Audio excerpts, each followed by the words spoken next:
Hello, మీ ఆయన్ని kidnap చేసాం, 50 లక్షలు కావాలి. నీకేమైనా బుర్రపోయిందేటే? మా ఆయన కిడ్నాప్ అవ్వడం ఏంటి? శ్రీనివాస్ మీ ఆయన కాదా? తననే కిడ్నాప్ చేసాం. అయ్యో, ఎంత పని జరిగిందే! మా ఆయన కిడ్నాప్ అవ్వాలా? నేను ఏడియోడు ఎలా చేసేదే? 50 లక్షలు ఇస్తే మీ ఆయన్ని వదిలేస్తాము.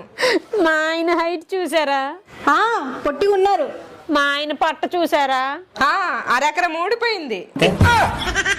తనకు పొట్టుందా? తుడుముకుండలా ఉంది. మరి ఆ పర్సనాలిటీకి ఎవరైనా 50 లక్షలు ఇస్తారా? సరే, 25 లక్షలు ఇవ్వండి. ఆ 25 లక్షలు ఏదో నాకివ్వండి, మా ఆయన మీరే ఉంచుకోండి. ఇది మా మొదటి కిడ్నాప్ అండి. 10 లక్షలైనా ఇవ్వండి. బోని బేరం అంటున్నారు. మీ బిజినెస్ ని దెబ్బతీయడం నాకు ఇష్టం లేదు. ఫైనల్ గా 10,000 ఇస్తా, అది కూడా క్యాష్ ఆన్ డెలివరీ.